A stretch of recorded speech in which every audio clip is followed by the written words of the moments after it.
चश्मा रखे छोड़ दे। अच्छा ठीक।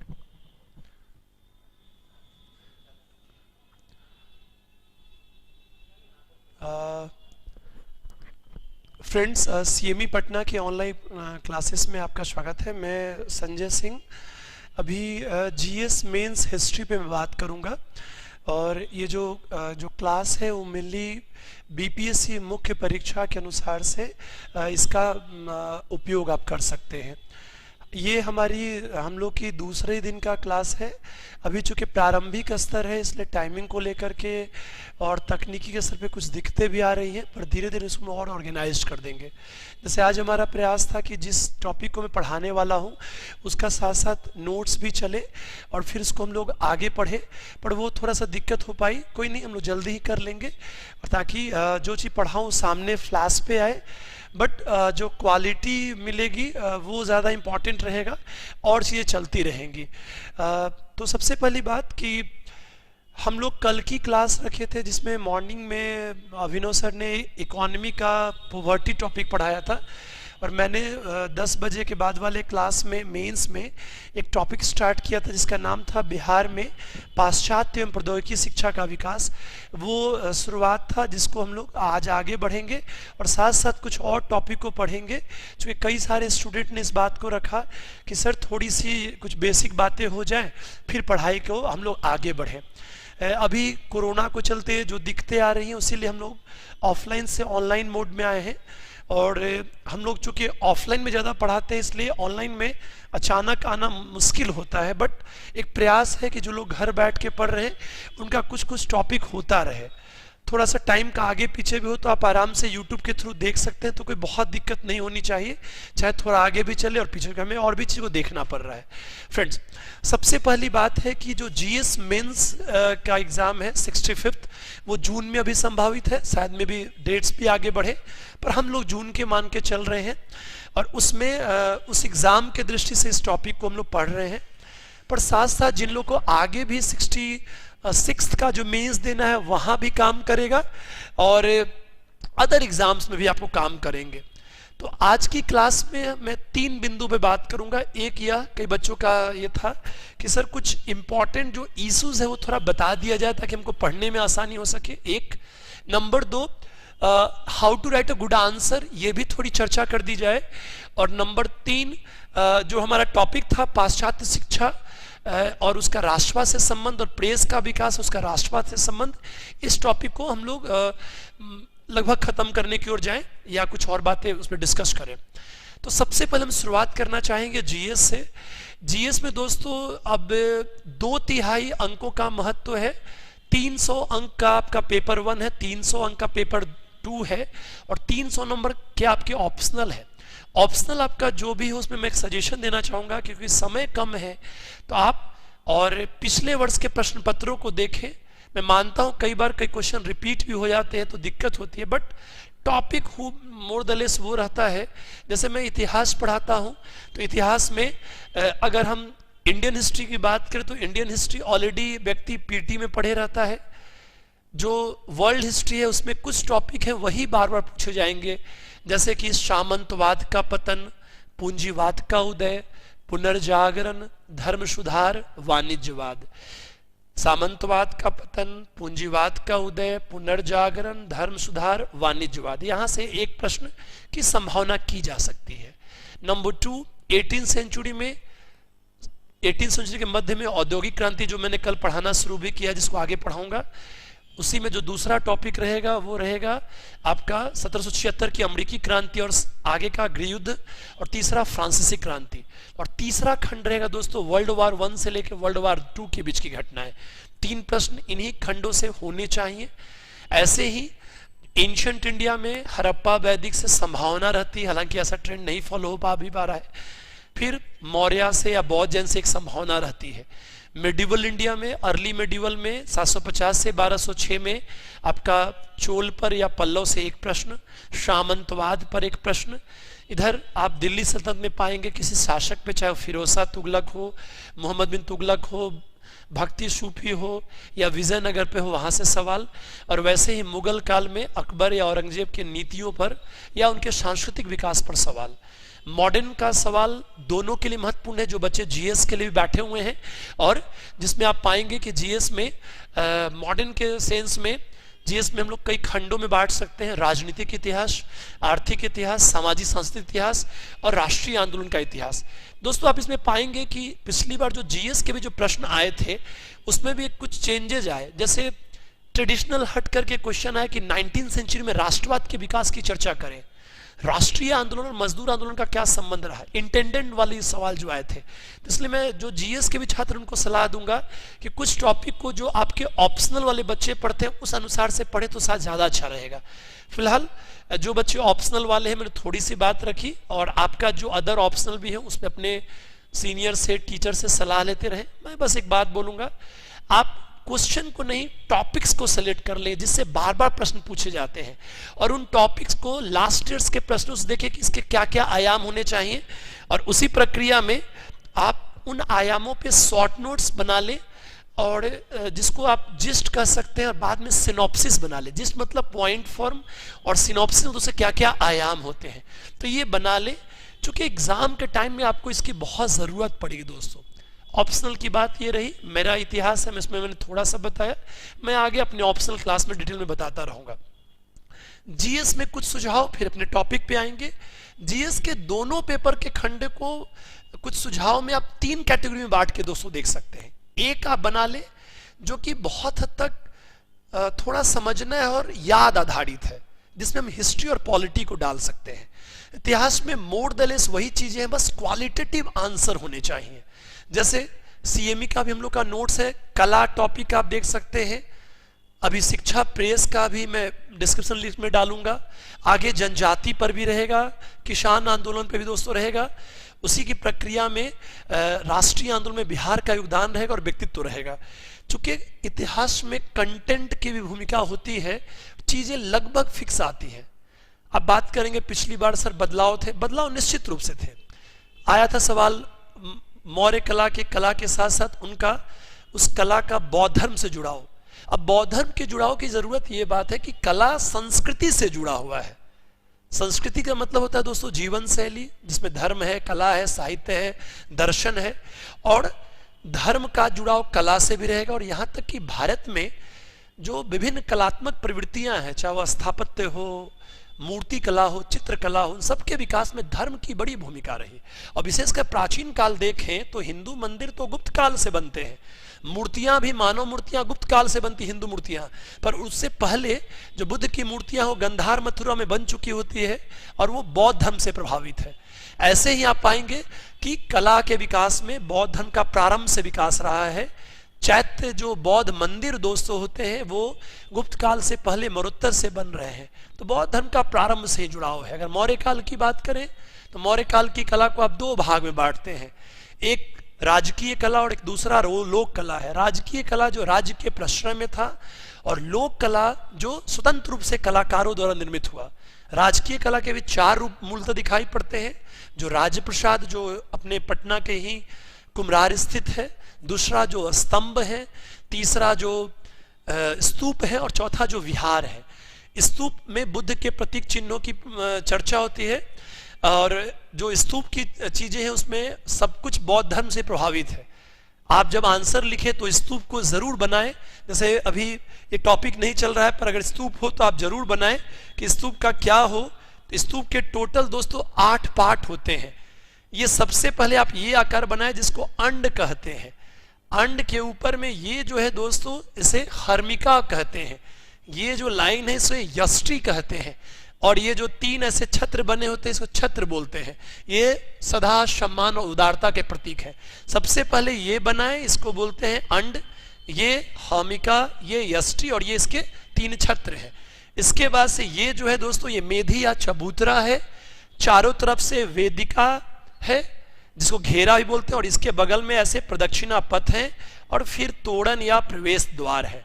पहला पार्ट अंड, दूसरा हमिका, तीसरा यष्टि और छत्र। 4 पार्ट, वेदिका, घेरा, मेधी और तोड़न। दोस्तों ये बातें ध्यान में होनी चाहिए, चाहे वो स्तूप हो या चैत्य हो या कुछ भी बनाते हो, चूंकि कला वाले क्वेश्चन में इसका भी असर पड़ेगा। और एक संकल्पना भी याद रखिएगा, चूंकि इतिहास की बात कर रहे हैं, कि इतिहास की परिभाषा जो होती है कि इतिहास बीती घटनाओं का क्रमबद्ध एवं व्यवस्थित अध्ययन है। व्यवस्थित का मतलब ही होता है घटनाओं को राजनीतिक, सामाजिक, आर्थिक, सांस्कृतिक संदर्भ में बांट करके देखना, कंटिन्यूटी चेंज को ध्यान रखना, स्रोत की बात करना और इतिहास लेखकों की बात करना। तो यहाँ जो विभिन्न से जोड़ने की बात है वह सीखेंगे, तभी आप नए प्रकार के सवालों को लिख पाएंगे। तो इतिहास की जो बात चलेगी उसमें आपको 5 सवाल मूलतः है। एक कला पर है, अगर हम बात करें, मैंने यहाँ लिखा भी है, सभी बच्चों को मैं कहना चाहूंगा कि थोड़ा नोट भी करते चले, क्योंकि लाइव क्लास है, कोई वीडियो नहीं डाला जा रहा है, ये बच्चों के हेल्प के लिए प्रयास है। कुछ असुविधाएं और कमियां भी रहेंगी जो धीरे धीरे ठीक होता रहेगा।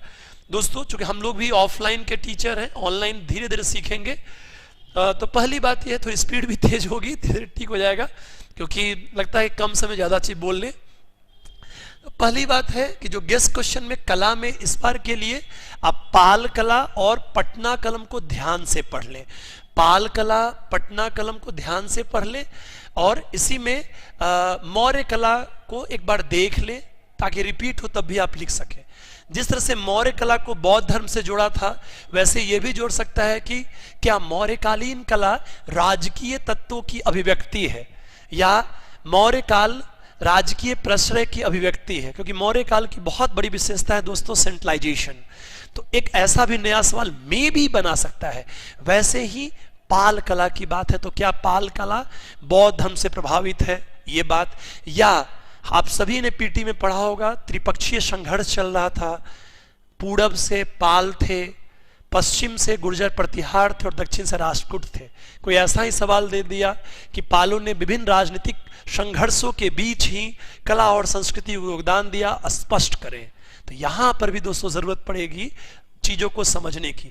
तो मैं जब कला करवाऊंगा तो कला को मेरा अपना तरीका है। गेस्ट तो मैंने बताया पाल कला और पटना कलम, लेकिन आपको पढ़ना हो तो थोड़ा नोट भी करते चलेंगे, जो लोग हमसे नहीं क्लास में पढ़ पाते हैं, कि सबसे पहले आप एक टॉपिक को पढ़िए, इतिहास, संस्कृति और कला। थोड़ी सी समझ बनाइए कि इतिहास क्या होता है। तो इतिहास में 5 बातें होती हैं: बीती घटनाओं में क्रमबद्ध अध्ययन, व्यवस्थित अध्ययन, continuity change, source based and historiography. अब यहां पर जो व्यवस्थित अध्ययन है उसका बहुत जुड़ाव है। जब भी इतिहास का कोई क्वेश्चन लिखिए, उसके राजनीतिक आयाम, सामाजिक आयाम, आर्थिक आयाम और सांस्कृतिक आयामों को भी देखिए। अगर कला भी है जो संस्कृति का, उसको भी जोड़िए कि कला का समाज से क्या जुड़ाव है, कला का राजनीति से क्या जुड़ाव है, कला का उस समय की अर्थव्यवस्था से क्या जुड़ाव है। जैसे दोस्तों एक छोटा उदाहरण, हमें बहुत खुशी होती है कि महिलाएं बिहार में बहुत आगे आ रही हैं, और चाहे उसको जिस आधार पे कहें, आरक्षण के चलते ही नहीं बल्कि में जज्बा भी है। फिलहाल यहाँ पे आप देखते हैं कि अगर एक साउथ इंडिया में कला आप सुनेंगे, पल्लव कला, पल्लव कला में आपको महाबलीपुरम के रथ मंदिर दिखाई पड़ेंगे। उसमें 7 रथ मंदिर हैं, भीम रथ है, द्रौपदी रथ है, अर्जुन रथ है, नकुल रथ है, कई सारे रथ की बात होती है, पांडवों से नाम पर है। उसमें जो द्रौपदी रथ है वो अलंकरण विहीन है। अब ये ध्यान देने की जरूरत है कि द्रौपदी रथ का सबसे छोटा होना, अच्छे से उसको डिजाइन नहीं होना, अलंकरण विहीन होना, ये इस बात का सूचक है कि समाज में जो महिलाओं के प्रति सोच है वो कहीं ना कहीं कला में दिखाई पड़ रही है। तो कला के जो अवशेष हैं हमें सामाजिक सोच को भी दिखाते हैं। मैं दोस्तों ये बात को चाहता हूं कि आप जब पढ़ें तो उसको जोड़ करके देखें, कला को रटे नहीं बल्कि समझ करके पढ़े तो बहुत अच्छा होगा। तो इसीलिए आप इतिहास को समझें, संस्कृति को समझें और कला को समझें। फिर दूसरा मैं एक टॉपिक और बोलूंगा जिसको आप समझने के लिए कि भारत में कला का कैसे विकास हुआ। आपने पीटी का क्लास किया होगा, पीटी की पढ़ाई अपने से भी की होगी। आप पढ़ते हैं प्री हिस्ट्री जिसको पाषाण काल बोलते हैं, प्रोटो हिस्ट्री जिसको हड़प्पा काल बोलते हैं, आगे फिर आपको वैदिक है, बौद्ध, जैन है, मौर्य है। कभी ध्यान दीजिएगा कि प्री हिस्ट्री में भीमबेटका की प्रिंटिंग है, प्रिंटिंग पे आपको पढ़ना भी है, पटना कलम, चित्रकला, थोड़ा सा मधुबनी भी जानना है। तो चित्रकला ध्यान दीजिएगा, वो मानव की प्रारंभिक गतिविधि है दोस्तों। चित्रकला अभी छोटे बच्चों में नर्सरी में आदमी चित्रकला सीखता है, उसके बाद से आप हड़प्पा में पाएंगे कि आपको मूर्ति कला के प्रमाण भी मिलेंगे। मौर्य के बाद से स्थापत्य, राजभवन और ये बातें मिलेंगे। अगर कला के 3 रूप की बात की जाए, चित्रकला, मूर्तिकला, स्थापत्य कला, तो सबसे प्रारंभिक रूप दोस्तों चित्रकला है। मानव ने भी पहले उसी को सीखा, फिर मूर्ति कला है, फिर स्थापत्य की कलाएं हैं। तो आप कभी लिखते समय जो स्टार्ट करते हैं कोई कला का आंसर, तो आप इन बातों को भी ध्यान दे सकते हैं। जैसे मैं अक्सर कहता हूं आपको पाल कला ही लिखना है, तो आपके पास, मैं बात भी करूंगा how to write good answer में, कि आप 2 से 3 लाइन इंट्रोडक्शन में लिख सकते हैं कि पाल कला की विशेषताओं में। तो 1 लाइन इस पे भी आप डाल सकते हैं कि कला क्या है। कला मानवीय कल्पनाओं की रचनात्मक अभिव्यक्ति है। Art is a creative expression of human imagination. किसी कोटेशन से भी स्टार्ट कर सकते हैं कि व्हाट इज आर्ट। देन दूसरा लाइन लिख सकते हैं कि पाल कला कला के इस परिभाषा को अभिव्यक्ति प्रदान करता है। और नंबर 3 लाइन आगे जो आप लिखने आने वाले हैं कि पाल कला के तहत कला के विविध रूप, चाहे वह स्थापत्य हो, मूर्ति हो, चित्रकला दिखाई पड़ता है, तो बेहतर होगा। और फिर जब आप विविध रूपों की चर्चा करते हैं, उसमें कला के साथ साथ संस्कृति के अन्य पक्षों से जोड़ें, धर्म से जोड़ें, समाज से जोड़ें, राजनीति से जोड़ें, तो अंक बेहतर आने की संभावना बनती है। और खासकर तब और जब कभी लिखता है कि आलोचनात्मक समीक्षा करें, तो वहां पे विशेषताओं के बाद में जो क्रिटिक्स हैं वो भी, और जो आपको उसका विश्लेषण आता उसको भी आप लिखें, तो अच्छे अंक आएंगे। तो मैं सबको कहूंगा कि पहले कला वाले पार्ट में एक टॉपिक पढ़ें, इतिहास, संस्कृति और कला, हम लोग उसको करवाएंगे आगे भी। दूसरा, भारत में कला का विकास। और तीसरा से यहाँ पर का टॉपिक शुरू हो जाता है, वो होता है बिहार में कला का विकास। एक बार पूछा है उसमें, अगर आपको मौर्य कला याद है, पाल कला याद है, पटना कला याद है, तो आपके आराम से आंसर लिखा जाएंगे। लेकिन थोड़ा सा उसमें ढांचा बनाना पड़ेगा। मौर्य कला के अलावा 1-2 लाइनें आपको गुप्त काल की भी लिख देनी पड़ेगी। आप सभी जानते हैं गया का जो महाबोधि मंदिर है प्रॉपरली गुप्त काल में बन के मिला, और शुरुआत हालांकि मौर्य काल से भी जोड़ा जाता है। और नालंदा महाविहार जो है वो भी गुप्त काल से संबंधित है। तो और ये दोनों यूनेस्को हेरिटेज साइट में, जो बिहार के लिए गौरव की बात है दोस्तों। उसी में आप जब मेडिवल आएंगे तो कुछ और बात ऐड करना पड़ेगा। पाल कला के अलावा आपको दिल्ली सल्तनत में बिहार शरीफ में मलिक बयां का मकबरा है, या मुगल काल में अपने बिहार में सासाराम स्थित शेर शाह का मकबरा है, थोड़ी उसकी भी चर्चा करनी पड़ेगी।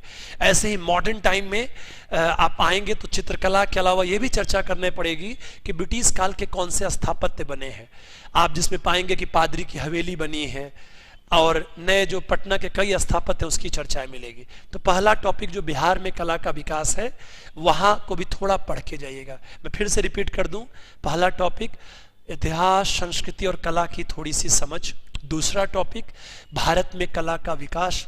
तीसरा टॉपिक बिहार में कला का विकास। बिहार में कला के विकास से प्रश्न आपको लिखना शुरू हो जाता है। लेकिन ज्यादा पॉपुलर 3 टॉपिक है, वो है आपका मौर्य कला, पाल कला, पटना कलम। 65वीं के लिए पाल कला और पटना कलम ज्यादा जरूरत है। जैसे पटना कलम ही पढ़ना है चित्रकारी के बाद, मैं अक्सर प्रस्तावित करूंगा कि जब भी आपको पढ़ना हो, अगर पेंटिंग ही पढ़ना हो, तो पेंटिंग में आप काम कर सकते हैं। पेंटिंग में होता क्या है दोस्तों, किसी चीज पर पेंटिंग बनता है, किसी चीज का बनता है, कैसे बनता है, कैसे कलर्स। जैसे पटना कलम पेंटिंग्स पर ही लिखना हो तो आप 10 पॉइंट का फॉर्मूला बनाइए, आप आराम से लिख सकते हैं। जैसे एक आप बना ले भूमिका, और एक आप बना ले समीक्षा और निष्कर्ष, और बीच में 8 पॉइंट कुछ ऐसे भी आप कर सकते हैं तैयार, 3 पॉइंट और फिर 5 पॉइंट। वो सारे हम लोग टॉपिक भी करेंगे तो याद हो, पर मैं बस बताना चाहूँ कितना इजी है और कितना इजीली 20 लाइन 22 लाइन बहुत अच्छा लिख सकते हैं। जैसे पटना कलम में ही है, तो इस 3 पॉइंट में पहला पॉइंट रहेगा किस कालखंड का है। आप सभी जानते हैं औरंगजेब की मृत्यु के बाद 18वीं शताब्दी में पटना कलम की बात की जाती है। पूरे अखिल भारतीय स्तर पर कई क्षेत्रीय कला शैलियां हैं, जिसमें राजस्थान में वहां की कोटा शैली है, कुछ और भी क्षेत्रीय शैली, उसमें बिहार में पटना कलम शैली का विकास है 18th सेंचुरी 1। नंबर 2, इसी का जो दूसरा पॉइंट आप डाल सकते हैं कि क्षेत्र क्या है। अब क्षेत्र में पटना और आसपास के इलाके हैं, आप बुक्स में नोट्स में पढ़ेंगे, अगर इसको ट्रिक से पढ़ लिया जाए। अब पटना और आसपास से, पटना से आपको यूपी जाना है तो पटना के बाद दानापुर जाइएगा, फिर आरा जाइएगा। तो आसपास के इलाकों में पटना है, आरा है, दानापुर है। आप कह रहे हो सर तथ्यों की बात सर कर रहे हैं, मैं रियलिटी बोल रहा हूँ। इतिहास में हमें याद भी होना चाहिए, क्योंकि याद होगा तभी हम तुलनात्मक समीक्षाएं कर सकते हैं। याद ही होगा तो हम लोग जल्दी से 20-22 मिनट में लिख करके डीआई के लिए और करंट के लिए समय निकाल सकते हैं, क्योंकि यहां भी अगर सोच के लिखेंगे तो स्थितियां अच्छी नहीं रहेंगी। कुछ समय इसी बार 63वीं में पूजा, कृष्णा जी, राजकिशोर जी ऐसे बहुत सारे स्टूडेंट्स हमारे पास किए, उन सब की वीडियोस आप देख सकते हैं। और उसमें ये बातें भी याद रही कि उनकी हिस्ट्री में भी अच्छे अंक आए थे, 200 के आसपास में कुछ लोग के आए, कुछ के 190 प्लस नंबर आए थे। बहुत इंपॉर्टेंट था कि हिस्ट्री को टाइमली लिख लिया जाए, फिर डीआई को बना लिया जाए और फिर करंट को सोच सोच के लिखा जाए। ये बहुत जरूरी है दोस्तों, जो इतिहास में याद भी रहे। अब यहीं पर देखिए, काल याद हो गया, 18th सेंचुरी मैं इसमें प्रॉपर्ली विस्तार से करवाऊंगा। नंबर 2, एरिया में पटना, दानापुर, आरा और भी जगह है। जैसे आप सब जानते हैं कि दिल्ली सल्तनत के दौर में लोधी वंश आया, फिर मुगल वंश आया, तो लोधी कटरा, मुगल पूड़ा, फिर लास्ट में Diwan Mohalla, Machharhatta. This are the places where Patna Kalam का एक्सपांसन चलता है, विस्तार चलता है। नहीं याद हो कोई बात नहीं, पटना और आसपास के इलाके। तीसरी बात, कैसी शैली है दोस्तों? पटना कलम को एक मिक्स शैली बोला जाता है। इसमें 3 शैलियां हैं, यहाँ की स्थानीय शैली, मुगल शैली और जो ब्रिटिश कंपनी शैली है। कंपनी शैली के प्रभाव से इसको, ब्रिटिश ईस्ट इंडिया कंपनी के प्रभाव से इसको कंपनी शैली के भी नाम से जानते हैं। तो इस बात को आप ध्यान में रख सकते हैं। तो हमने 3 बातें कहा, एक तो भूमिका, फिर 3 पॉइंट्स, किस काल का, 18th सेंचुरी। डिटेल में हम लोग बात करेंगे आगे, अभी बस मैं ट्रेलर दे रहा हूं ताकि आपको आइडिया लगे। नंबर 2, क्षेत्र कौन से? पटना और आसपास के इलाके, पटना, दानापुर, आरा वगैरह वगैरह।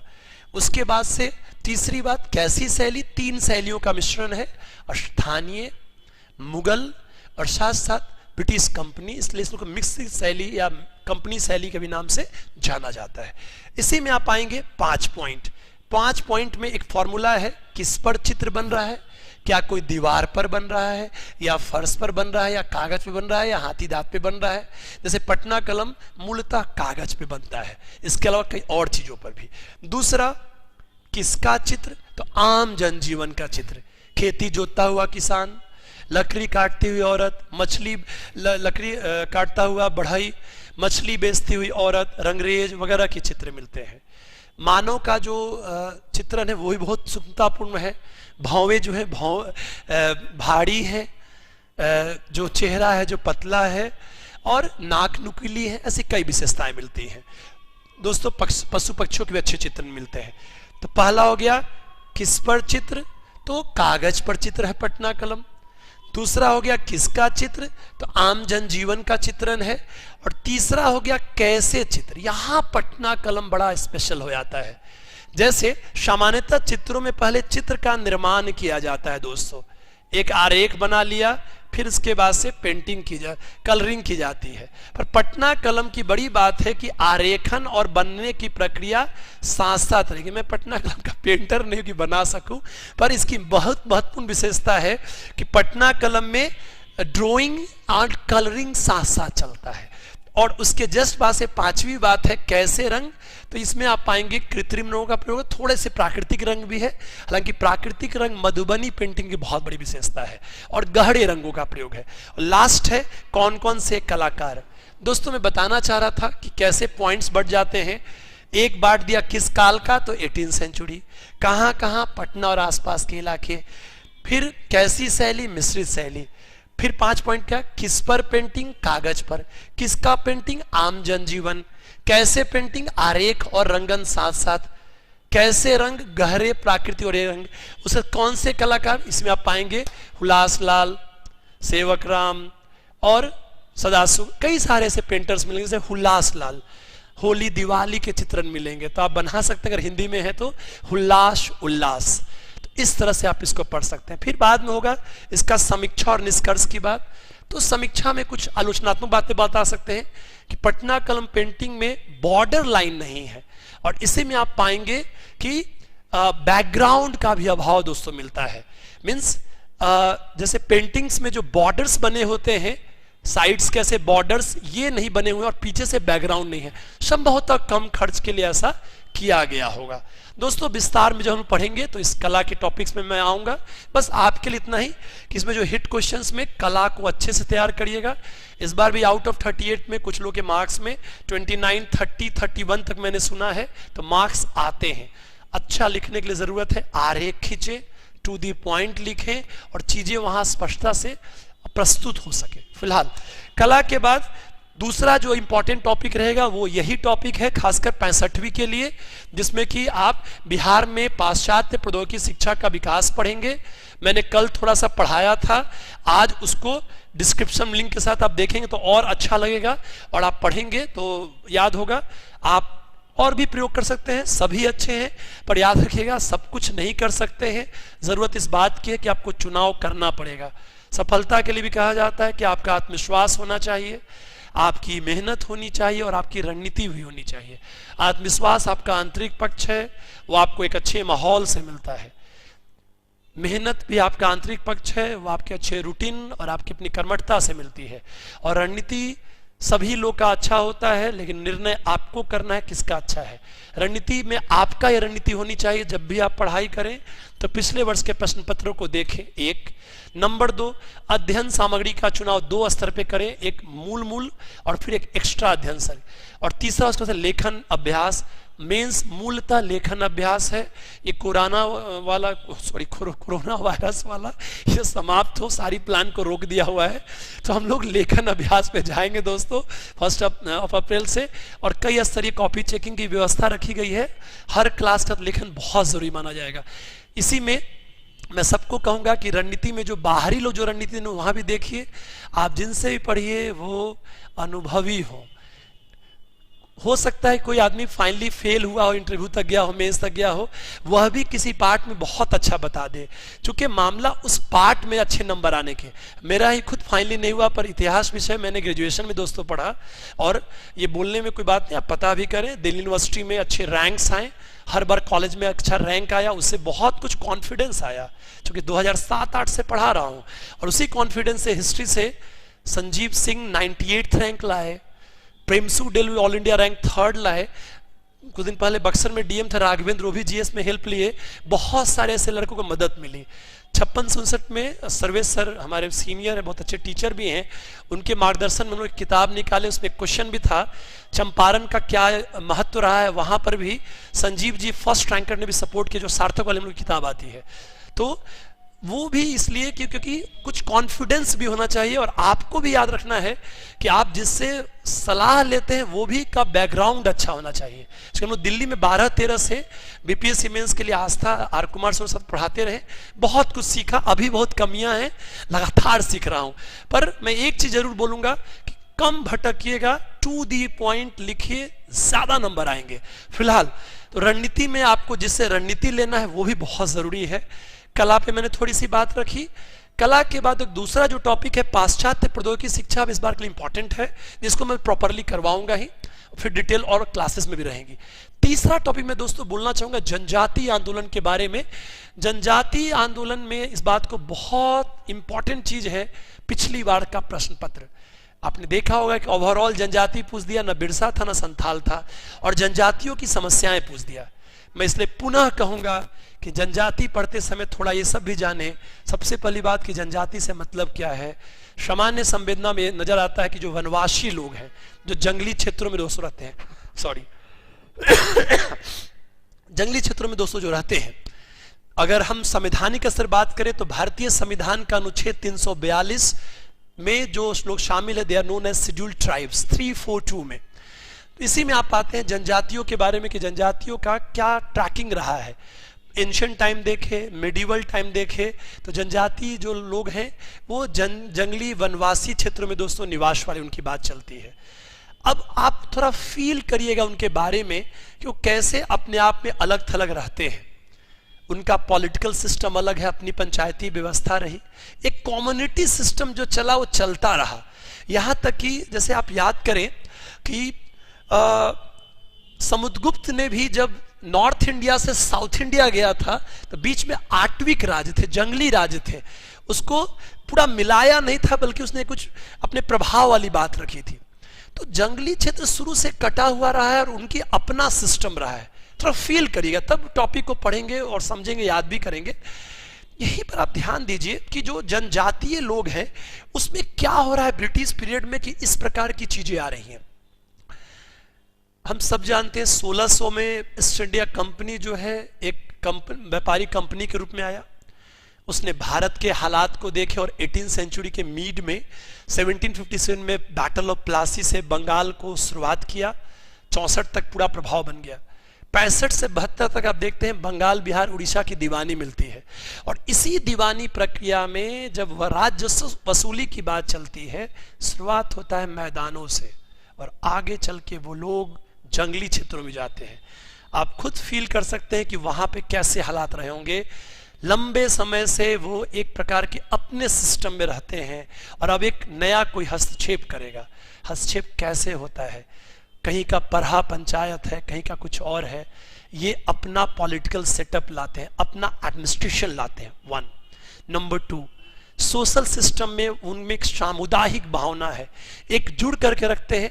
वहां पे एक नए लॉज लाए जाते हैं।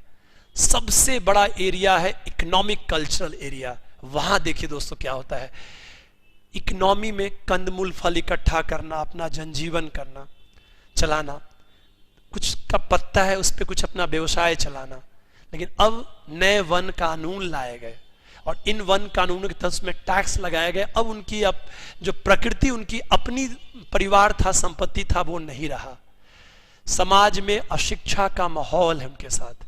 धार्मिक स्तर पे उनकी जो अपनी मान्यताएं थी, चाहे वो सिंह बूंगा हो या कहीं के ठाकुर बूंगा जैसे देवताएं, उनके जगह पर अब नए देवता आ रहे हैं और नए देवता ईसा मसीह के रूप में जबरदस्ती थोपा जा रहा है। तो जो ईसाई मिशनरियों का प्रभाव था उसके अगेंस्ट में आएंगे। कभी गौर कीजिएगा दोस्तों कि कब से जनजाति तेज होते हैं। आप पाएंगे 1813 के एक्ट के बाद से बहुत तेजी से जनजातीय क्षेत्रों में ब्रिटिश का विरोध का स्वर तेज होता है, क्योंकि 1813 से ही ईसाई मिशनरियों को भारत में आने की अनुमति दी जाती है। हम जब संथाल और बिरसा पढ़ेंगे दोस्तों, तो मैं आपको संथाल का सामान्य परिचय, फिर बिरसा का सामान्य परिचय, संथाल के मूवमेंट के बैकग्राउंड और उसके कारण, संथाल मूवमेंट का परिणाम और उसका जो स्वरूप रहा है उसको देखेंगे, और बिरसा में भी, और एक तुलनात्मक अध्ययन भी करेंगे जो संथाल और बिरसा के बीच का है। और यही नहीं, इसकी तुलना हम बाहर से भी कर सकते हैं, जैसे बगल के देश चाइना से। 1850 के दशक में चाइना में ताइपिंग मूवमेंट हुआ जिसमें वहां के जमींदारी शोषण का विरोध किया गया। 1890s में चाइना में बॉक्सर रिवोल्ट हुआ, जहां पे सिर्फ जमींदारी शोषण नहीं, ब्रिटिश प्रभाव का भी जबरदस्त विरोध होता है। कुछ वैसा ही स्वरूप भारत के भी 1855-56 के संथाल में और 1895 से 1900 के बिरसा मुंडा में दोस्तों दिखाई पड़ता है। संथाल में कारण परिणाम के स्तर पे सवाल पूछता है, पर बिरसा का सवाल देखिएगा उसमें स्वरूपगत सवाल बहुत पूछता है, क्योंकि बिरसा सुधारों से प्रारंभ होते हैं और बाद में एक राजनीतिक राज्य की स्थापना जैसे भी स्वर सामने आता है। और इसीलिए जब बात होती है कि जनजातीय आंदोलनों का राष्ट्रीय आंदोलन में क्या योगदान रहा, जिसको हम लोग कई बिंदुओं पे देख सकते हैं, कारण पे, उद्देश्य पे, नेतृत्व पे, संगठन पे, विचारधारा पे, कार्यक्रम पे, जन सहभागिता पे, उपलब्धियां पे, वहां पे आप देखेंगे कि बिरसा मुंडा के आंदोलन के बाद नेतृत्व के स्तर पर एक नया कलेवर आता है। चूंकि नेतृत्व में जो एक अदम्य साहस होना चाहिए वो बिरसा के यहां दिखाई पड़ता है, और बिरसा ने आगे के नेशनल मूवमेंट के लीडर्स के लिए वो आदर्श दिया। और आज भी बिरसा बड़े महत्वपूर्ण है दोस्तों, चूंकि हर भारत में नेतृत्व के प्रति एक प्रकार का जो अदम्य साहस की संकल्पना है, उसके चलते कल को गांधी को प्रेरणा मिलती है। और जब हम लोग गांधी को स्टडी करते हैं तो एक तथ्य भी आता है, गांधी और मिथकों की भूमिका, the role of myths in the rise of Mahatma Gandhi, जहां पर मीथ का मतलब होता है सबके लिए कोई प्रमाण नहीं है, बल्कि कल्पनाओं में, विश्वासों में उसको माना जाता है। और भारत हमेशा से इन परंपराओं का देश रहा है। प्राचीन काल देखिए तो कभी बुद्ध और महावीर है, मध्यकाल में कभी कबीर और नानक है, और आधुनिक काल आप देखें तो आधुनिक काल में भी बिरसा मुंडा है, आगे चल के महात्मा गांधी हैं। हम पाएंगे कि बिरसा मुंडा के अदम्य नेतृत्व क्षमता से आगे के आंदोलनों के लिए भी एक प्रकार का प्रेरणा स्रोत दोस्तों मिलता है। हम उन सारे पहलू पे बात करेंगे कि ये जनजातीय आंदोलन के कारण और परिणाम क्या रहे हैं। इस बार के लिए अगर आप गेस वर्क की बात करेंगे, जैसे मैंने कहा पढ़िए पूरा कला में, लेकिन पाल और पटना महत्वपूर्ण है, तो इस बार के लिए बिरसा मूवमेंट बहुत महत्वपूर्ण है। मैं भी उसको सिर्फ कारण परिणाम से नहीं पूछ के उसके स्वरूप पर पूछ सकता है, या उसको राष्ट्रीय आंदोलन से जोड़ के पूछ सकता है। हम इन सारे पहलू पे हम लोग बात करेंगे दोस्तों। नंबर 4 टॉपिक रहेगा। पहला मैंने कहा कला, दूसरा पश्चात शिक्षा प्रेस, तीसरा जनजाति। नंबर 4 टॉपिक दोस्तों रहेगा वो रहेगा किसान आंदोलन। इस बार के लिए बहुत जरूरी नहीं है, क्यों? क्योंकि आया है, बट पढ़ के जाइएगा। पिछली बार भी हम लोग जब 64वीं की क्लासेस लेते थे तो हमने चंपारण पढ़ाया था, भले ही कुछ बच्चों ने पीछे से कुछ सुनाया भी होगा, कोई मुझे दिक्कत नहीं है। अब वो समय नहीं रहा, किसी से सुनाने से कोई असर पड़ता है। जैसे हम लोग 1-2 दिन ऑनलाइन वीडियो डाले तो कई लोगों को बहुत दिक्कत हुआ, बहुत सारे उल्टे पुल्टे कमेंट करवाए गए। कोई दिक्कत नहीं है, बहुत नए नहीं है। जो लोग कमेंट करने वाले हैं वो अपने जाके जिले या ब्लॉक में जाके पता करें कि किस व्यक्ति के बारे में अपने कमेंट किया है, और बहुत ज़्यादा दिक्कत हो तो सामने आए, तो फिर पता चल जाएगा कि क्या आपकी स्थिति। पहले गार्जियन को बोला जाएगा, सही रहेगा, बहुत अच्छा रहेगा।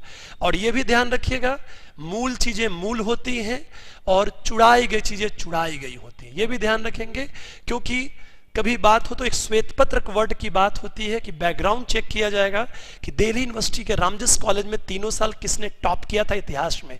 फिर जेएनयू जैसे जगहों पे सामान्य संवर्ग से एंट्रेंस देना कितना आसान होता है या कितना कठिन। और फिर जो इतने बच्चे पास किए उनसे पूछा जाएगा कि आपको क्या मदद मिला, कितना मदद मिला, सही रहेगा। चलिए, इसलिए कोई असर नहीं पड़ता है, शैली वही रहेगी और अपना काम करना है। किसान आंदोलन भी दोस्तों जरूर पढ़ के जाना है। किसान आंदोलन में मैं थोड़ी सी तेज बोल रहा हूँ जानबूझ के, थोड़ा सा आउटलाइन हो जाए, फिर इस पे आएंगे। किसान आंदोलन में चंपारण बड़ा महत्वपूर्ण है, या कई बार पूछता है कि बिहार के किसान आंदोलन के विकास क्रम की चर्चा करें सहजानंद सरस्वती के विशेष संदर्भ में। अब यहाँ पर दोस्तों, यहाँ पर इस बात को हम ध्यान देंगे कि उसके बाद से, हाँ एकदम आपने सही लिखा है कि लेकिन बहुत सर रिस्पेक्ट सर क्रिटिसिज्म को ध्यान, मुझे थैंक यू मुकेश जी है क्योंकि क्रिटिसिज्म मुझे ध्यान भी नहीं देना है, थोड़ा सा भावुक इंसान रहता हूँ तो बोल जाता हूँ, पर मुझे कोई ध्यान नहीं देना है क्योंकि अपना काम करना है। बच्चे सबसे बड़े निर्णय है, और अब तो शायद अच्छे खासे जिलों में और जेनविन, कोई छोटे मोटे नहीं, अच्छे अच्छे रैंकर्स आ गए हैं, तो मुझे बहुत असर नहीं पड़ता है और आप सबका सहयोग है वो चलता रहेगा, मुझे कोई नहीं। थैंक यू मुकेश जी, मैं समझ रहा हूँ, बहुत अच्छा आपने बोला। यहाँ पे इस बात को याद रखेंगे कि किसान आंदोलनों में इस पहलू को भी ध्यान दीजिएगा जो अब जो प्रश्नों के स्वरूप को बदल रहा है। सवाल यह भी आ सकता है कि चंपारण किसान आंदोलन कैसे निर्णायक रहा, और उसकी तुलना कर सकता है 19वीं शताब्दी के किसान आंदोलनों से। मैं एक उदाहरण देना चाहूंगा, आप सबने दोस्तों पढ़ा होगा पीटी में, 1859-60 में नील मूवमेंट होता है जिसमें दिगंबर विश्वास, विष्णु विश्वास है। 1873 में पावना रिवोल्ट होता है जो कि बंगाल का बड़ा पॉपुलर रिवोल्ट है, और पावना रिवोल्ट में आप देखते हैं इस बात की चर्चा होती है कि पावना में जो किसान हैं वह ये मांग रखते हैं कि हम लोग जमींदारों के नहीं महारानी के रैयत होना पसंद करेंगे। मतलब जैसे यहां पर किसान है दोस्तों, ये जमींदार इससे टैक्स वसूलता है और यहां पे ब्रिटिश शासन है। जमींदारों को ये पता, किसानों को ये पता नहीं है कि हमारा असल शोषक ये है। वो कहते हैं कि हमें इनके साथ नहीं, हमें इनके साथ रहने की व्यवस्था की जाए, हम इनको इनके रैयत या इनके किसान होना चाहते हैं। वास्तव में ये परिवेश की बात है, क्योंकि जिस 1873-74 में ये जो रिवोल्ट चल रहा है उस समय में इनकी जागरूकता का स्तर वो नहीं बढ़ा हुआ है।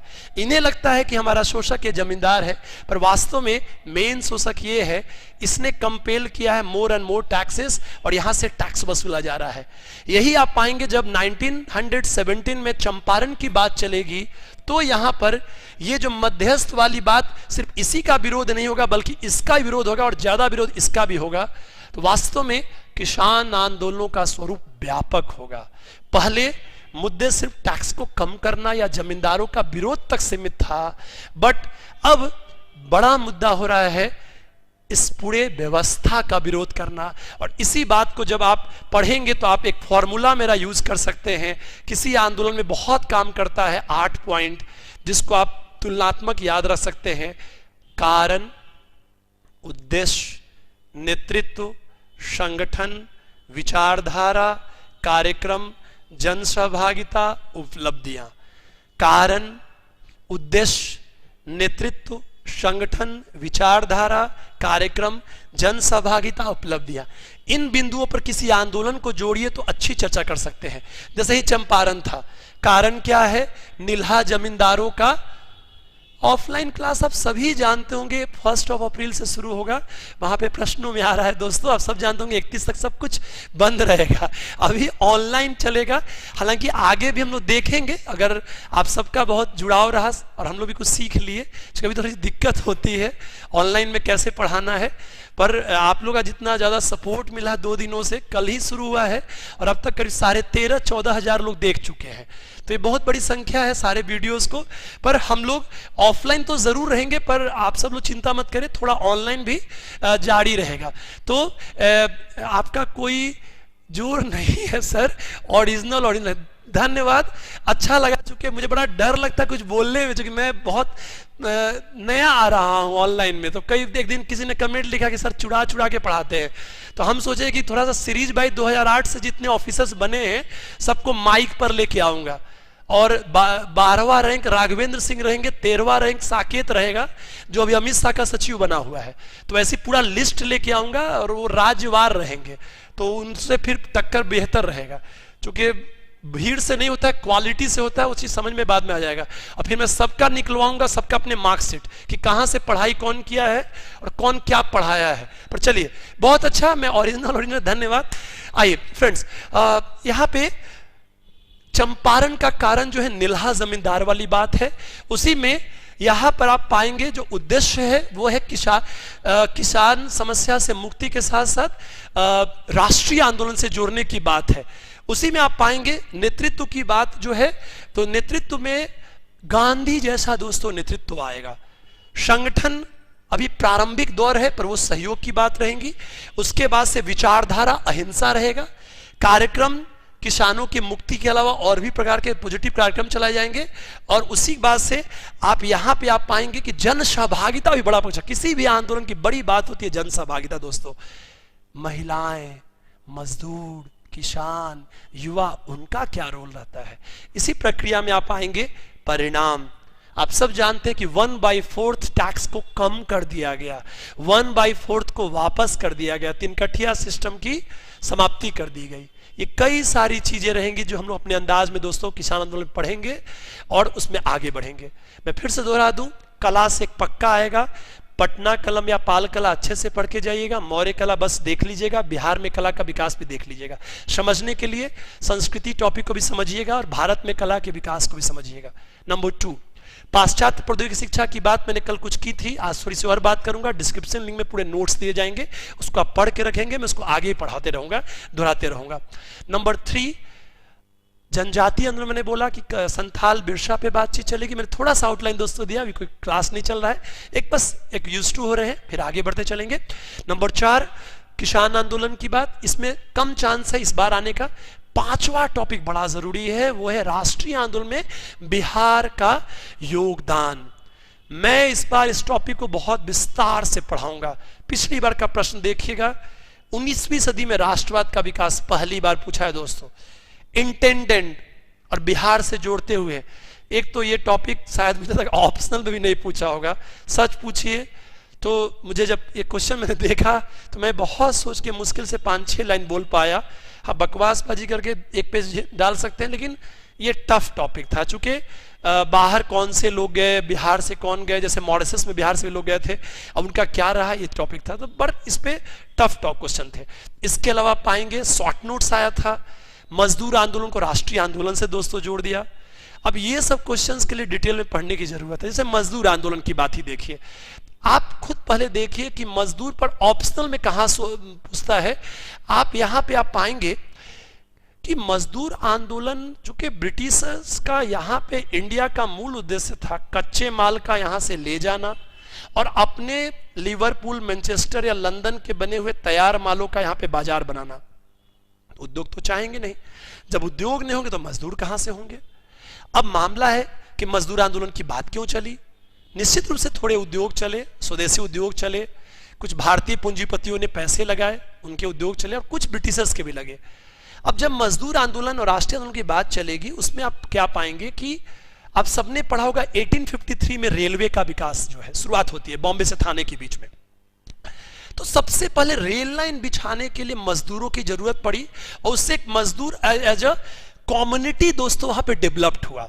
सबसे पहले मैं इसको सबको डिटेल में पढ़ाऊंगा, अभी सिर्फ एक ट्रेलर समझिए ताकि आपको इंटरेस्ट क्रिएट हो। रेलवे के विकास से मजदूर वर्ग का विकास पहली बात है। दूसरी बात आपको दोस्तों दिखाई पड़ेगी 1780s में कुछ मैगजीन्स ऐसे आते हैं जिसमें कि मजदूरों की समस्याओं को उठाया जाता है मजदूर नेताओं द्वारा। 1880s और 90s में तीसरे स्टेप में मजदूर संगठन बनने शुरू हो जाते हैं। और एक बड़ी इंटरेस्टिंग बात है, मजदूर संगठन बनते हैं वहीं जहां पे उद्योगों के केंद्र हैं, जैसे कि बॉम्बे, कैलकाटा, आगे चल के मद्रास। यही 3 केंद्रों पर ही आपको मजदूर संगठन बनेंगे, इधर इधर और इधर। क्योंकि जहां पे उद्योग हैं वहीं पे मजदूर संगठन बनेंगे। और इसी में बड़ा इंटरेस्टिंग रहेगा आगे चल के जब हम लोग 1900 ईस्वी के बाद देखेंगे। आप सब ने पढ़ा होगा 1918 में अहमदाबाद लेबर टेक्सटाइल यूनियन, जो अपने समय का सबसे बड़ा मजदूर संगठन था महात्मा गांधी द्वारा। और इसके पीछे बड़ा कारण था 1918 में अहमदाबाद मिल मजदूर आंदोलन का सफल होना। गांधी अगर किसानों के बीच सफल हो रहे हैं चंपारण में, अगर गांधी सफल हो रहे हैं खेरा में किसानों के बीच, तो किसानों के बीच उनकी स्वीकार्यता जरूर बढ़ेगी। अहमदाबाद मिल मजदूर के आंदोलनों में भूख हड़ताल का प्रयोग करना, प्लेग बोनस की बात को लेकर बड़ा आंदोलन करना, काफी तक सफलता प्राप्त करना, तो उनकी स्वीकार्यता बढ़ेगी। और यही कारण है कि आगे आप देखते हैं कि 1920 में एटक बन जाता है, all India trade union Congress, जो सारे मजदूर संगठनों को एक मंच देने का प्रयास है, जिसके फाउंडर NM जोशी हैं और उसके अध्यक्ष जो पहले दिवस उनको लाला लाजपत राय हैं। ध्यान देने की बात है कि लाला लाजपत राय ऑलरेडी पहले से राष्ट्रीय आंदोलन से जुड़े हुए हैं, और अगर इसको लीड करेंगे तो मजदूर आंदोलनों का जुड़ाव राष्ट्रीय आंदोलन के मुख्य धारा से होगा। और इसके पहले भी तिलक का आपने नाम सुना होगा। तिलक महाराष्ट्र में मजदूरों के भी नेता थे दोस्तों। 1908 में जब उनकी गिरफ्तारी होती है तो आप पाएंगे कि गिरफ्तारी के बाद बॉम्बे में राजनीति मजदूरों की बहुत बड़ी हड़ताल दोस्तों होती है। मैं कहना चाहूंगा कि जब मजदूर आंदोलन पढ़ेंगे तो उसके नेताओं को जोड़ना है, विभिन्न आंदोलनों में मजदूरों के मुद्दों को जोड़ना है। तो वो जो आपका 64वीं में जो क्वेश्चन आया था उसको बहुत बेहतर से लिखा जाता है। मैं चर्चा करूंगा, उस पर भी आऊंगा। फ्रेंड्स, मॉडर्न इंडिया में बिहार का योगदान में 2 पॉपुलर क्वेश्चन हमेशा लोग करके जाते हैं। एक 1857 में वीर कुंवर सिंह की भूमिका, और आजाद दस्ता और 1942 का आंदोलन। तो ये 2 थोड़ा ध्यान से पढ़िएगा। लेकिन मैं इस बार सलाह दूंगा कि आप मॉडर्न को कुछ ऐसे पढ़ें, 1857 भी ठीक से करके जाएं, उसके स्वरूप के पहलू को।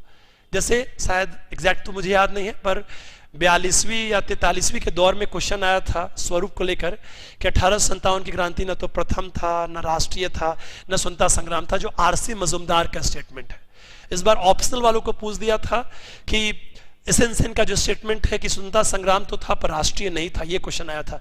तो यहां पर जो बहुत जरूरत इस बात की रहेगी कि हम 1857 एज अ होल पढ़े। पहले तो यह समझे कि what's the difference between any revolution, movement and क्रांति, आंदोलन और विद्रोह, रिवोल्ट। दोस्तों, आंदोलन जनसमूह द्वारा किसी निश्चित उद्देश्य को लेकर किया गया प्रयास होता है। मजदूर आंदोलन, किसान आंदोलन और अन्य महिला आंदोलन या जो भी। विद्रोह और क्रांति में बड़ी इंटरेस्टिंग बात है। विद्रोह स्थापित सत्ता को पलटने का प्रयास है, लेकिन क्रांति एक व्यापक घटना है जिसके आमूलचूल परिवर्तन होते हैं। क्रांति के लिए बड़ा ही अच्छा वर्ड कह सकते हैं कि क्रांति अपने आप में एक बहुआयामी और दूरगामी परिघटना है। Revolution has multi faces and long term impact. What is बहुआयामी? क्रांति वाली घटना अपने कारण के स्तर पे, अपने फैलाव के स्तर पे, अपने परिणामों के स्तर पे कई क्षेत्रों से जुड़ा होगा। जैसे औद्योगिक क्रांति सिर्फ आर्थिक तत्व नहीं है, बल्कि सामाजिक भी है, राजनीतिक भी है और कुछ अर्थ में सांस्कृतिक भी है। और उसके परिणाम भी व्यापक है। तो क्रांति एक बहुआयामी और दूरगामी घटना है। अब आइए बात करते हैं 1857 पर क्या समस्या है। अंग्रेज इसे सिर्फ विद्रोह तक देखना चाहते हैं, न कि किसी और तरह से। 1857 के स्वरूप के विश्लेषण में जब भी आप लिखते हैं तो आप शुरुआत कुछ ऐसे कर सकते हैं कि यह राष्ट्रीय आंदोलन का प्रारंभ बिंदु है। यह राष्ट्रीय आंदोलन में युग विभाजक अध्याय जैसा माना जा सकता है। एक भारतीय जनमानस की इच्छा इसको क्रांति के रूप में देखने की, यहां तक कि जब 150 साल पूरा हुआ था 2007 में, तो एक कार्यक्रम हुआ, कई जगह कार्यक्रम हुए, मेरठ से दिल्ली तक एक रैली निकाली गई थी, संसद में प्रोग्राम्स हुए थे इस बात के लिए कि इसको क्रांति के रूप में दिखाया जा सके। पर बड़ी समस्या दोस्तों है स्रोतों का अभाव।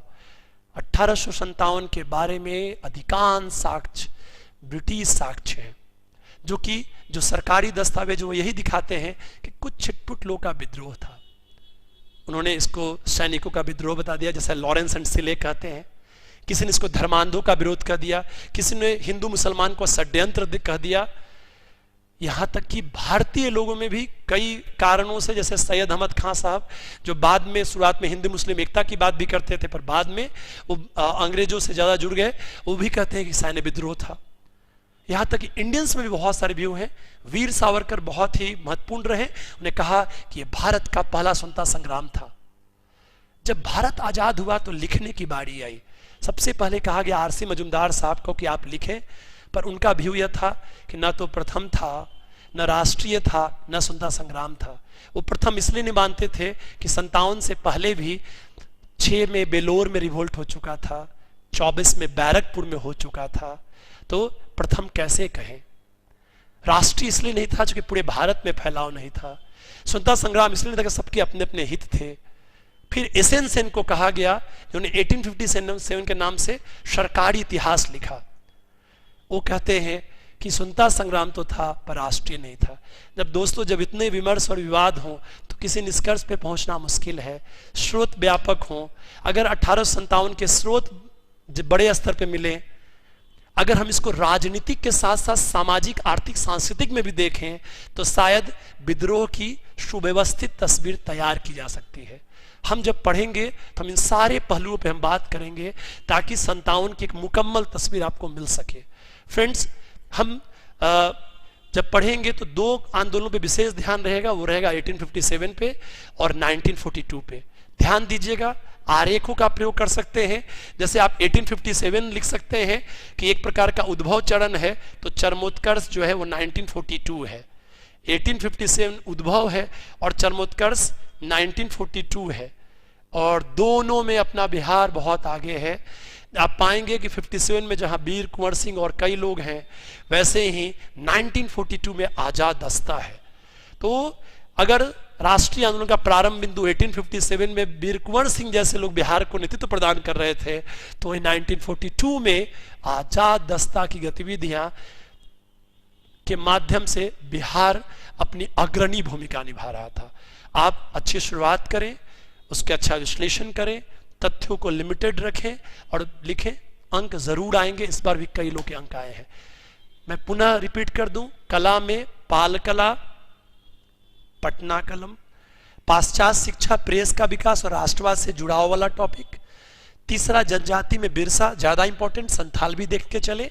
चौथा में दोस्तों आपका किसान आंदोलन, 5वां में ये, और लास्ट में व्यक्तित्व भी करें। व्यक्तित्व को 2 संदर्भ में करें। व्यक्तित्व 3 पढ़ना है, महात्मा गांधी, जवाहरलाल नेहरू और रविन्द्रनाथ टैगोर। 2 पक्ष में पढ़े।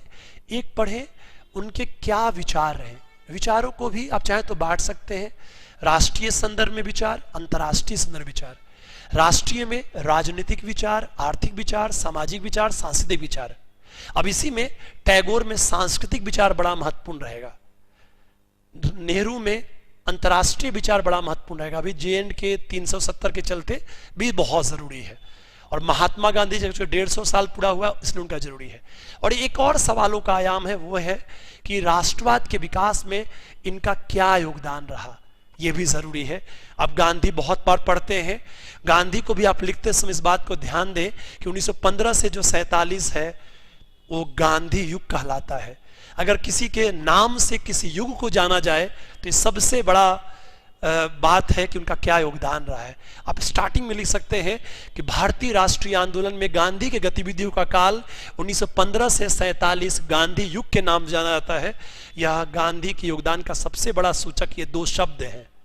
गांधी ने पूरे इस दौर में आंदोलन के उद्देश्य, आंदोलन के नेतृत्व, आंदोलन के संगठन, आंदोलन के विचारधारा, आंदोलन के कार्यक्रम, आंदोलन के जनसहभागिता, उपलब्धियां सब पे बहुत बड़ा रोल प्ले किया, हर स्तर पे। जैसे उद्देश्य पे देखिए, 1920 में स्वराज की बात की तो 30 में पूर्ण स्वराज की बात की। नेतृत्व को राष्ट्रीय स्तर पे कलेवर दिया। संगठन में नागपुर सेशन जो 1920 को हुआ था उसमें 54 मेंबरशिप की बात कर दी गई ताकि more and more people can join the Congress. ये वाली स्थितियां रही। विचारधारा में सत्याग्रह, अहिंसा, जनता के स्तर पर संघर्ष विराम संघर्ष और सरकार के स्तर पर दबाव समझौता दबाव जैसी चीजें की। तो हम लोग कई बिंदुओं पर बात करेंगे गांधी को लेकर के, उनका क्या योगदान रहा। दोस्तों एक रूपरेखा थी, मैं पुनः लास्ट गेस क्वेश्चन के लिए बोल दूं। गांधी नेहरू टैगोर में गांधी ज्यादा जरूरी है और नेहरू का अंतर्राष्ट्रीय पहलू वाली बात जरूरी है। राष्ट्रीय आंदोलन में 1857 वीर कुंवर सिंह, 1942 आजाद दस्ता को ध्यान से देख लेना है। किसान बहुत जरूरी नहीं है पर सहजानंद सरस्वती वाली बात को देख लेंगे। जनजाति में बिरसा ज्यादा जरूरी है पर संथाल दोनों देख लेंगे। शिक्षा प्रेस की बात और ये बात है। ये कुछ गेस्ट क्वेश्चन थे जो कि मैंने यहाँ पे बताया। ये टॉपिक मैंने कल से बताया है, आज मैं इसका लिंक डाल दूंगा, कल हम लोग नहीं डाल पाए थे। आप इसको पढ़िएगा, फिर मैं इसको पढ़ाऊंगा भी। इस पे हम थोड़ी सी बात करने के पहले थोड़ी सी बात और कर ले जिसको हम आगे भी बढ़ाते रहेंगे। यहाँ मैंने लिखा how to write a good answer, इसका मैं डिस्क्रिप्शन में लिंक डाल दूंगा, कैसे एक अच्छा शुरुआत करें। ये बहुत जरूरी है कि 3 घंटे का समय मिलता है दोस्तों, 5-7 मिनट तो चला जाता है कॉपी का साइन करना या कुछ और भी डिस्टरबेंस। बिहार में कुछ और भी केवल डिस्टरबेंस हो सकता है, कुछ र्यूमर भी आप सुन लेंगे अचानक, पर स्थिर से कॉपी लिखते रहिएगा, कोर्ट कचहरी के चक्कर में कम पड़िएगा। सॉरी। यहां पे आप बात देखेंगे कि कैसे अच्छा उत्तर लिखे। मैं 3 पेज का मैंने डिस्क्रिप्शन दे रखा है, प्लीज उसको पढ़ करके रखिएगा ताकि मैं उसको लाइन बाय लाइन आपको समझाऊं।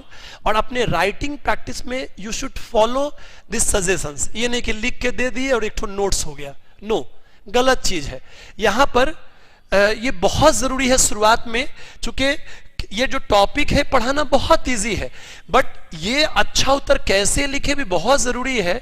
और ये कोई मेरे अपने अनुभव नहीं है, नहीं मैंने किसी किताब से टिप करके, ये हम लोग कई लड़कों से सीखे हैं, अपने भी ड्यू और जेएनयू के अनुभव और कई बच्चों ने जो अच्छे रैंक लाए उनसे सीखे हैं। और ये जो लिखा उसके बाद भी कई और सुझाव हो सकते हैं। फिलहाल इसमें जितने सुझाव हैं सब एक बार दिए हुए हैं, डिटेल डिस्क्रिप्शन लिंक में आपको मिल जाएगा। कैसे प्रारंभ करें, कैसे विस्तार करें, कैसे एंड करें, प्रारंभ में कितनी लाइनें हो सकती हैं, अंत में कितनी लाइनें हो सकती हैं, बीच में क्या क्या आप लिख सकते हैं। और इन्हीं मॉडल्स पे आपको आंसर्स लिखे मिलेंगे। आंसर्स थोड़ा डिटेल भी हो सकता है दोस्तों, क्योंकि कोई पता नहीं कि कौन सा पार्ट पूछ दे, इसको ध्यान देंगे। जिसमें हम आप सबसे पहले इसमें यही लिखे रहेंगे, आपको जो नोट्स मिलेगा कि परीक्षा में प्रदर्शन एक अलग बात होती है। ज्ञानी रहना, कोई ऐसा हो सकता है कि बहुत ज्ञानी हो, अच्छा से पढ़ा नहीं पाए, कोई बहुत ज्ञानी हो, एग्जाम में सफल नहीं हो पाए। हम लोग भी 2 ऑप्शनल के चक्कर में एक ऑप्शन में अच्छा नहीं कर पाए, कुछ इंटरव्यू दिए, कई बार मेंस दिए, पर फाइनली नहीं हुआ। 12 साल में यही सीखा कि ज्ञान के साथ साथ प्रस्तुतिकरण पर बहुत जरूरी था। जैसे अभी सिर्फ 2-2.5 महीना बचा हुआ है, तो आप प्लीज, मैं कहूंगा कि आप इसको जरूर पढ़िएगा, how to write a good answer. ये आपको बहुत काम करेगा, जिसमें बताया गया है कैसे शुरुआत करें, कैसे विस्तार लिखें, कैसे अंत करें। और इसी मॉडल पे हम लोग सारे टॉपिक्स को पढ़ेंगे। जैसे उसमें क्या है, जैसे कला वाला ही क्वेश्चन था तो 2-3 लाइन की भूमिका लिख दिए, और भूमिका के बाद क्या कर दिए कि जो आगे लिखने वाले हैं उसको आप बता दीजिए ब्रांचिंग करके कि हम क्या लिख रहे थे, वो पढ़े। क्योंकि आजकल प्रश्नों को पढ़ता नहीं है। इस बार एक हमारे स्टूडेंट है कृष्ण कुमार जी, DYSP हुए, उन्होंने भी अपने वीडियो में बोला, आप देख सकते हैं CME पटना वाले लिंक में होगा, कि हम कॉपी निकलवाएंगे तो सर जो लिखवाए थे, अब देखिएगा और आप लोगों को भी फायदा होगा। तो ये प्लीज फॉलो करिएगा, क्योंकि मेरी राय नहीं है, बच्चों के अच्छे मार्क्स आते हैं, एक असलम दानिश जी भी थे, वो हमसे इंग्लिश मीडियम में थे, दिल्ली में पढ़े थे, उनको भी बीएफएस मिला, वो भी सब प्रयोग करते थे, अच्छा लगता है। तो आप भी और अच्छे अच्छे नंबर लाए। यहाँ पर भी भूमिका लिखने के बाद आगे जो लिख रहे हैं उसको जरूर बताइए। अगर पॉइंट फॉर्म में भी कुछ चले, कुछ डिस्क्रिप्शन डिटेल में भी लिखे, अकॉर्डिंग टू टाइम लिखे। जैसे 20 से 22 मिनट लिखना होगा तो आप 40 से 45 लाइन तक ही लिख पाएंगे, 40-45 लाइन में लिख पाएंगे, तो उसको आप ध्यान में रखिए। फिर लास्ट में थोड़ी सी 3-4 लाइन की क्रिटिकली इवेल्युएट करिए, फिर निष्कर्ष लिखिए। भूमिका मुश्किल से 2 से 3 लाइन लिखें और कंक्लूजन 1 से 2 लाइन, ज्यादा ना लिखें। बीच में जो प्रश्न पूछा है सीधे प्रश्न से प्रारंभ करें और उसको आगे बढ़ाएं। बीच बीच में रिपोर्ट्स का प्रयोग, क्या क्या प्रयोग, सब कुछ मैंने इसमें डाल दिया है, इसको आप पढ़ के रखेंगे। फिर जिसमें मैं फिर आगे बताऊंगा, एक बार डिटेल पीपीटी पर फॉर्मेट बना रहेगा, पेज पे आएगा और इसको हम लोग फिर कंटिन्यू रखेंगे। बस आप प्लीज इसको पढ़ के रखें। आज मैं डिस्क्रिप्शन लिंक में इसको भी डाल दूंगा, how to write a good answer, और please follow this instructions in your answer writing. हाँ, चूंकि ये हमको सलाह देने के कोई शौक नहीं, वो आपको एग्जाम देना है। यहां पर फ्रेंड्स ये जो टॉपिक है इसमें आप देखें सॉरी, बिहार में पाश्चात्य शिक्षा प्रौद्योगिकी का विकास और राष्ट्रवाद से उसका संबंध, कल मैंने विस्तृत चर्चा की थी और मैंने कहा था कि लिंक हम लोग डाल देंगे, तकनीकी कारणों से नहीं डाल पाए थे, आज हम लोग डाल देंगे, तो उसको पढ़ के रखेंगे। यहां पे मैंने सबको एक चीज बताई थी कि सबसे पहले एक बताना है कि यहां पे ये पाश्चात्य शिक्षा है दोस्तों। पाश्चात्य शिक्षा ब्रिटिश नीतियों द्वारा प्रेरित रहेगा। वो नीति क्या है? औपनिवेशिक नीति, कॉलोनियल पॉलिसीज। उसके बाद से अब अभिनव सर का भी कल क्लास हुआ दोस्तों। ये सब अभी जो चल रहा है उसको पूछे और वो कल मिल जाएगा आपको। डिस्क्रिप्शन से जुड़े रहिए, सर की क्लास चलती रहेगी और पता चलते रहेगा, सब कुछ पढ़ते रहिए। सर का क्लास कल प्रोबेबली होगा, आपको लिंक में मिल जाएंगे। तो यहाँ पे हाँ, अभी कुछ समय के बाद इंग्लिश मीडियम की क्लास है देवानंद सर की, और उसमें पॉलिटी और आयर का सेक्शन चलेगा कुछ समय के बाद में। तो यहाँ पे, और इसको मैं फिर दोबारा पढ़ाऊंगा दोस्तों, ये टॉपिक और ये टॉपिक, बस अभी पूरा ब्रीफ को समझे। यहाँ पे मैंने कल बताया था, सबसे पहले एक भूमिका रहेगा इस टॉपिक के आंसर में, जिसमें हम बात करेंगे कि अंग्रेजों की जितनी भी नीतियां चलती हैं उसके पीछे उनके आर्थिक हित ही हैं। जीवन के 4 क्षेत्र होते हैं, राजनीतिक, सामाजिक, आर्थिक, सांस्कृतिक। अंग्रेज का मूल है आर्थिक नीतियां। अब चाहे तो अब बीच का उंगली बना ले कि आर्थिक नीति है, सामाजिक नीति भी आर्थिक के लिए है, राजनीतिक नीति भी आर्थिक के लिए है, सांस्कृतिक नीति भी आर्थिक के लिए है। जैसे 1813 के एक्ट की चर्चा में शिक्षा के लिए 1 लाख रुपए की बात है। इसको ध्यान से जोड़िए तो आप पाइएगा कि इस पर भी समीक्षकों का यह कहना है कि वास्तव में मुक्त व्यापार नीति के तहत ही इसको लाया गया, ताकि ऐसी पाश्चात्य शिक्षा जी सके जिससे हमारा एक व्यापार वर्ग तैयार हो सके। तो इस बात को आप जरूर ध्यान रखेंगे कि अंग्रेजों का आप शुरुआत ऐसे भी कर सकते हैं कि अंग्रेजों की शिक्षा नीति उनके आर्थिक तत्वों द्वारा मूलतः प्रेरित थी या उनके उपनिवेशिक हितों द्वारा मूलतः प्रेरित थी। इस रूप में इसको प्रारंभ कर सकते हैं। उनके औपनिवेशिक हित क्या थे? भारत को कच्चे माल के स्रोत और तैयार माल के बाजार के रूप में उपयोग करना, और इसी प्रक्रिया में इनके शिक्षा नीति का विकास हुआ। मैंने कल आपको बताया भी था, इसका जो उद्देश्य है वो आप उद्देश्य 5-6 बिंदुओं पे बांट सकते हैं। पहला जो इनका उद्देश्य है वो अपने है व्यापारिक हितों की प्राप्ति, 1। नंबर 2 इनका उद्देश्य है कि अपने लिए कर्मचारी वर्ग को तैयार करना, खासकर जो अपर कर्मचारी नहीं जो आईसीएस बनते थे, बल्कि जो मध्यवर्गीय या जो निम्न वर्गीय स्तर कर्मचारी जिनको ब्रिटेन से नहीं ला सकते हैं, उसकी आपूर्ति यहाँ के लोगों से करना।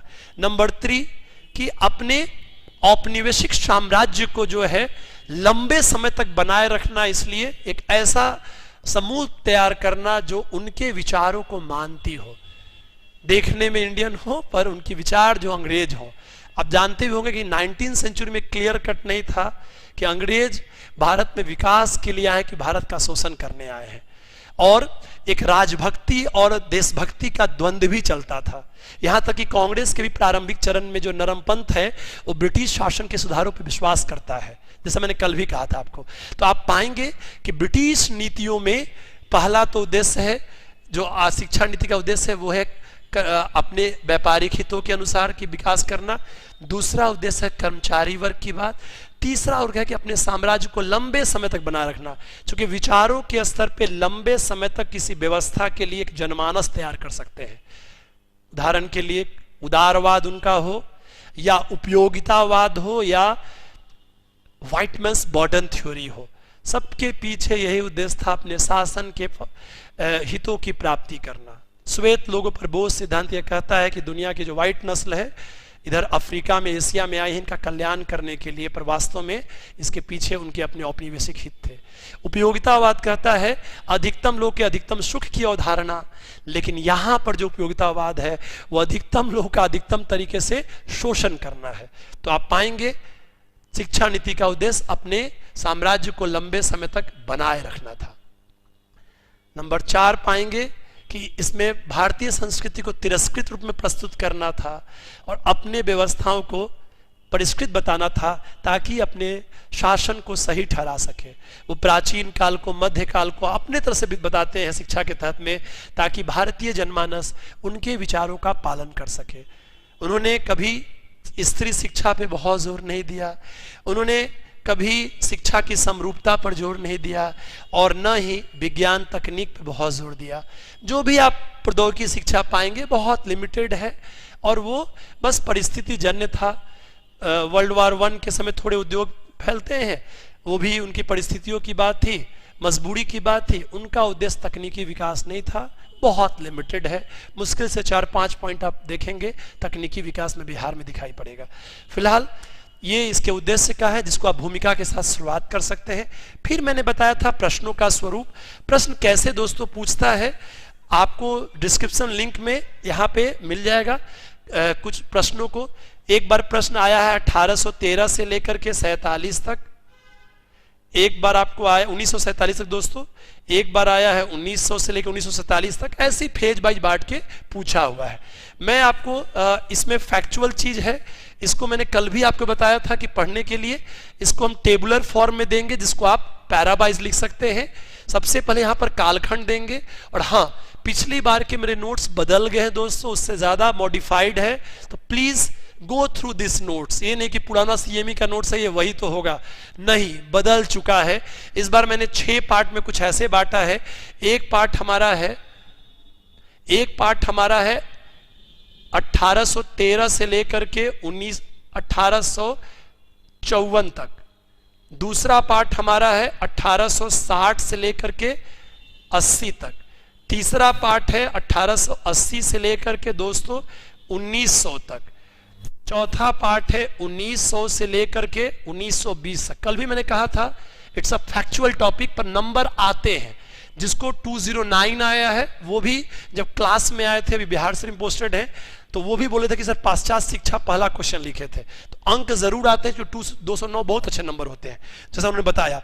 फिलहाल यहां पर 1920 से लेकर के 1940 तक, और लास्ट पहला, दूसरा सब लिखे मिलेंगे, चिंता नहीं करनी है।